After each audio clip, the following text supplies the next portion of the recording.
ನಮಸ್ಕಾರ ವೀಕ್ಷಕರೇ, ರೇಖಾ ಕನ್ನಡತಿ ಚಾನಲ್ಗೆ ಸ್ವಾಗತ. ಇಂದು ನಾವು ಹಸಿ ಕಡಲೆಕಾಳು ಚಿತ್ರಾನ್ನ ಮಾಡುವ ವಿಧಾನವನ್ನು ತಿಳಿಸ್ಕೊಡ್ತೀನಿ. ಬನ್ನಿ.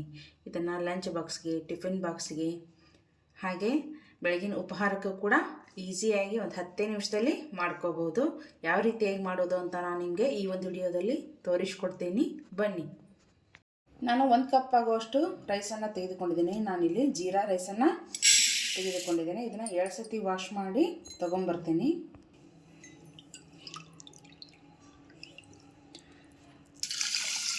ನಾನಿಲ್ಲಿ 1 ಕಪ್ ರೈಸ್ಗೆ 2 ಕಪ್ ಆಗುವಷ್ಟು ನೀರನ್ನು ಸೇರಿಸ್ಕೊಳ್ತಾ ಇದ್ದೀನಿ. ಅಂದರೆ ಸರಿಯಾಗಿ ಉದುರಾಗಿ ಬರುತ್ತೆ. ಸ್ವಲ್ಪ ರುಚಿಗೆ ತಕ್ಕಷ್ಟು ಉಪ್ಪನ್ನು ಕೂಡ ಇವಾಗಲೇ ಸೇರಿಸ್ಕೊಳ್ತಾ ಇದ್ದೀನಿ. ಇಲ್ಲಿ ಅನ್ನ ಉದುರಾಗಿ ಬರಲಿ ಅನ್ನೋದಕ್ಕೆ 2 ಡ್ರಾಪ್ ಎಣ್ಣೆ ಹಾಕ್ತಾ ಇದ್ದೀನಿ. ಇದರಿಂದ ಅನ್ನದ ಅಗಳಗಳು ಅಂಟುಗಳಲ್ಲ ಅನ್ನೋದಕ್ಕೋಸ್ಕರ ಹಾಕ್ತಾ ಇದ್ದೀನಿ. ಸ್ವಲ್ಪ ಬಾಸುಮತಿ ಎಲೆಯನ್ನು ಸೇರಿಸ್ಕೊಳ್ತಾ ಇದ್ದೀನಿ. ಇದಿದ್ದರೆ ಸೇರಿಸ್ಕೊಳ್ಳಿ, ಇಲ್ಲಾಂದ್ರೂ ಕೂಡ ಪರವಾಗಿಲ್ಲ. 2 ವಿಸಿಲನ್ನು ಕೂಗಿಸ್ಕೊಳ್ಳಿ ಸಾಕು. ಒಲೆ ಮೇಲೆ ಒಂದು ಪಾತ್ರೆಯನ್ನು ಇಟ್ಕೊಂಡು ಅದಕ್ಕೆ 2 ರಿಂದ 3 ಸ್ಪೂನ್ ಆಗುವಷ್ಟು ಎಣ್ಣೆಯನ್ನು ಸೇರಿಸ್ಕೊಳ್ಳೋಣ.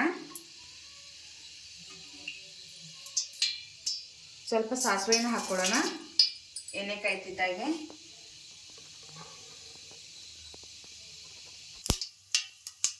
ಸ್ವಲ್ಪ ಜೀರಿಗೆಯನ್ನು ಕೂಡ ಸೇರಿಸ್ಕೊಳ್ಳೋಣ.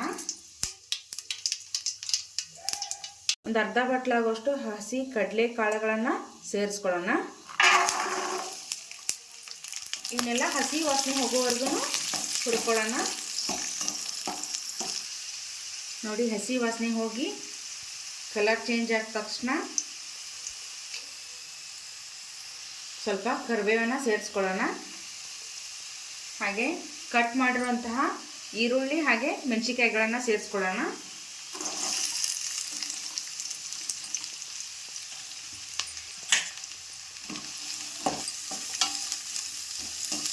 ಇದನ್ನೆಲ್ಲ ಸ್ವಲ್ಪ ಕಲರ್ ಚೇಂಜ್ ಆಗೋವರೆಗೂ ಸರಿಯಾಗಿ ಎಣ್ಣೆಯಲ್ಲಿ ಫ್ರೈ ಮಾಡ್ಕೊಳ್ಳೋಣ.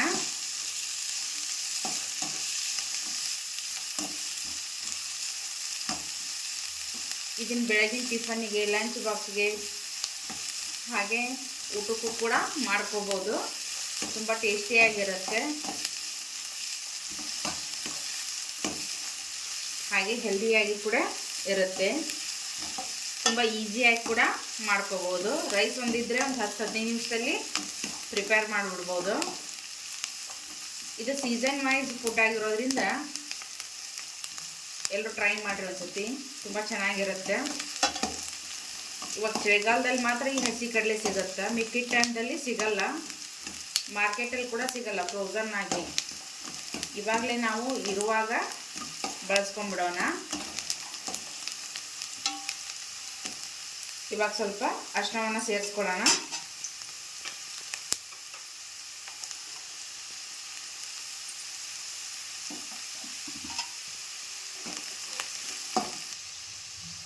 ಆವಾಗಲೇ ಉಪ್ಪನ್ನು ಸೇರಿಸಿದ್ದೀವಿ, ನೋಡಿಕೊಂಡು ಇನ್ನೂ ಸ್ವಲ್ಪ ಹಾಕ್ಕೊಳ್ಳಿ.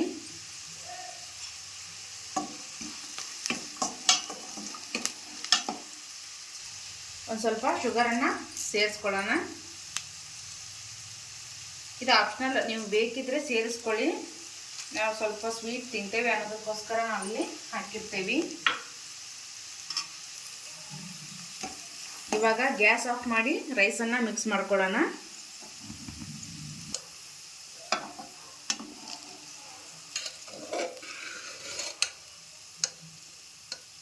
ನೀವು ಬೇಕಿದ್ರೆ ಮಿಕ್ಕಿದ ಅನ್ನದಲ್ಲಿ ಕೂಡ ಈ ಥರ ಒಗ್ಗರಣೆ ಹಾಕೋಬೋದು, ಅದು ಕೂಡ ಟೇಸ್ಟ್ ಚೆನ್ನಾಗಿ ಬರುತ್ತೆ.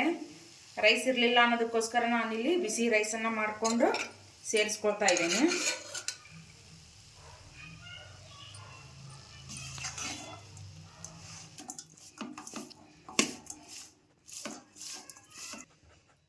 ಲಾಸ್ಟಲ್ಲಿ ಸ್ವಲ್ಪ ಲಿಂಬೆಹಣ್ಣನ್ನು ಹಿಂಡ್ಕೊಳ್ಳೋಣ.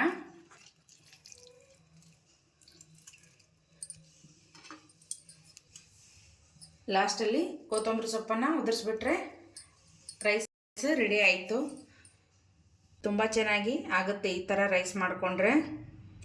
ನೀವು ಒಂದು ಸತಿ ಮಾಡ್ಕೊಳ್ಳಿ, ಹೇಗಾಗಿದೆ ಅಂತ ನನಗೆ ಕಾಮೆಂಟ್ ಬಾಕ್ಸಲ್ಲಿ ತಿಳಿಸಿ. ರೇಖಾ ಕನ್ನಡತಿ ಚಾನಲನ್ನು ಸಬ್ಸ್ಕ್ರೈಬ್ ಮಾಡಿ, ಶೇರ್ ಮಾಡಿ, ಲೈಕ್ ಮಾಡಿ, ಕಮೆಂಟ್ ಮಾಡಿ. ಮರೆಯದೆ ಬೆಲ್ ಬಟನನ್ನು ಕ್ಲಿಕ್ ಮಾಡಿ. ಧನ್ಯವಾದಗಳು.